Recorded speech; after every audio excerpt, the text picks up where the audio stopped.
The Darkmoon Fair trinkets are often well sought after by players who want to get the mana return on their healer or the proc for the melee damage to get to the top of the meters. But what people often overlook is Darkmoon card Heroism.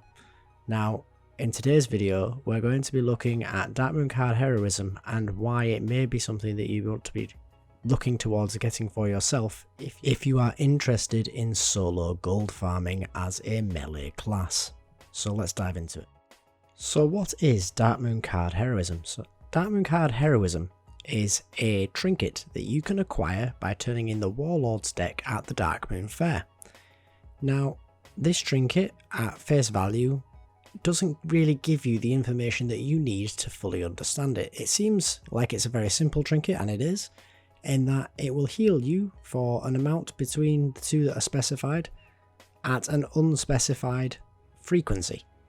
So dependent on whereabouts in this range you regularly hit and whereabouts in terms of the procs per minute you get with this trinket will massively vary its capacity for being useful.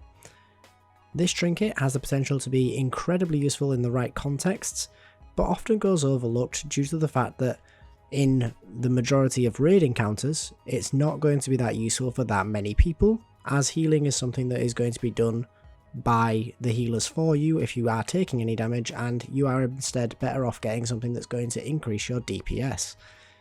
That being said, not all of the game is about raiding. So what we're going to be looking at today is the capacity to use this trinket to increase your gold making potential as a solo gold maker who is playing on a melee class. So to test out the viability of this trinket, I took it into my two favourite gold farms. One which was going to be a low level gold farm in the sense of the mobs that I'm killing are low level but will be more numerous, so this was done in Scarlet Monastery Cathedral. And then I also tested it out doing a more mainstream farm at Tyr's Hand, killing the elites here. Now, this was actually where I was most excited to see the potential of this trinket, as it is going to mean that if I were able to get this trinket to work to a sufficient standard, I'd be able to take part in this gold farm by myself. When you are a melee class, you often do this farm 2-man, because you will need the sustain that a healer can provide you in order to be able to do this efficiently. My hope was that this trinket would be able to replace the healer in the amount of sustain that it provided me, so I wouldn't have to share any of the gold that I was to make. But first off, let's take a look at the Scarlet Monastery Cathedral farm. Now, we actually did 2 runs of Cathedral using this trinket, because not so long ago I brought out a video that looked at the sustain options that are available to warriors, and it was pointed out to me that my information did have one weakness in that I was using a comparison of Lifestealing and Crusader, but with my Crusader enchantment that came off looking a lot worse being on my offhand, which was going to be missing a lot more than my main hand with Lifestealing. It's a very valid point, and I'll be honest, it was something that was simply overlooked. So when I did today's video, I went and ran the instance twice, once more as done previously with the exact same setup, but in the second run I reversed my weapons so that the fast weapon with Crusader was in my main hand and my slower lifestealing weapon was in my offhand. I appreciate this is still variants of weapon speed and various other things that are essentially not accounted for in this test. However, this is as realistically achievable of results that I was able to attain. Now I'm going to pop the self-sustain information up on the screen for both runs here for you, and at a very brief glance you will be able to tell that in our second run, when we reversed our weapons, it is indeed true that Crusader did better than it did in our first test. However, I still stand by my results that I found in that test. If you're curious about that test and the results that we got, I'll pop a card up in the top right for you for that video. However, what we're really interested in here is the Darkmoon card Heroism, and it definitely steals the show. As you can see, it is the top healing on this meter on both runs.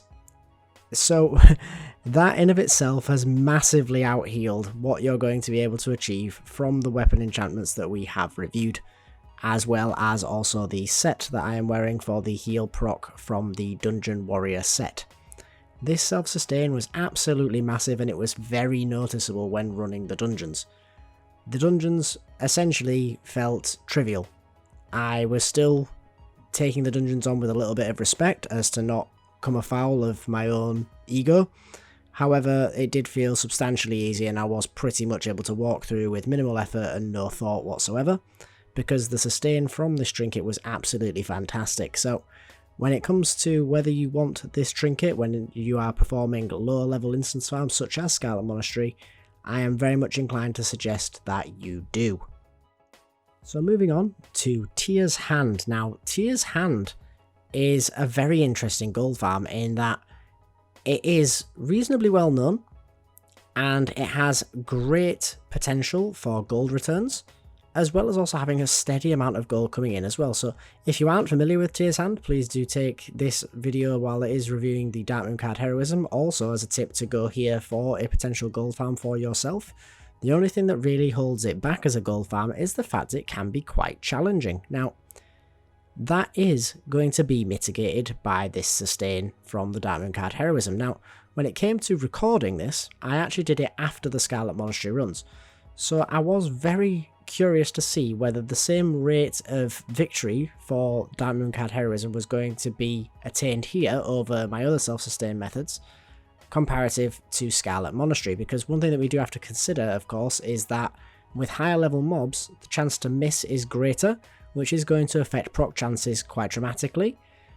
And it's also going to potentially highlight whether this trinket has any sort of internal cooldowns or whether it has a sort of failsafe in case you have any bad luck, so some form of bad luck protection to get some procs in.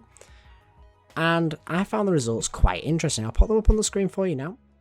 Now, the first thing that we're going to notice is the fact that the actual sustain numbers themselves are generally lower from all forms on both of our sessions when recording in Tyr's Hand. Now, these Tyr Hand sessions were actually back to back, but they are both only about 5-minute sessions of cleaving down mobs, usually one mob at a time due to the difficulty of the mobs.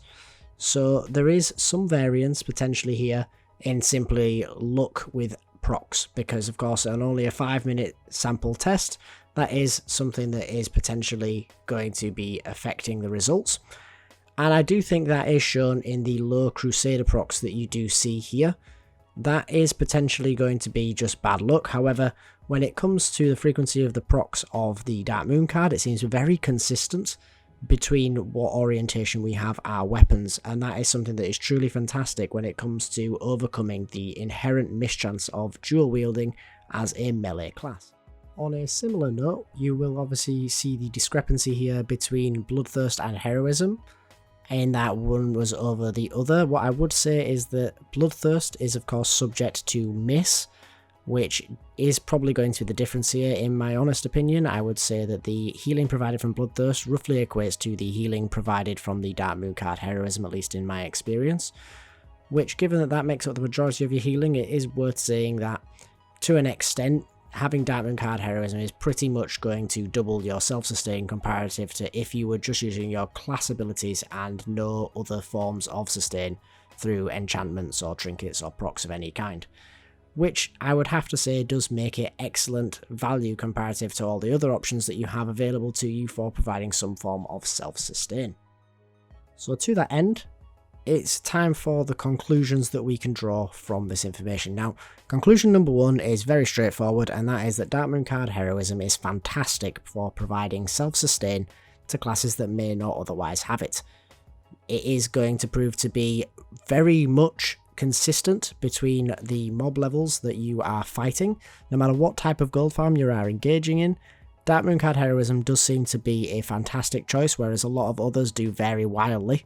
This is pretty steady away and fairly consistent. The heals are relatively small, but they are so frequent that it provides that level of consistency you just don't get from other options.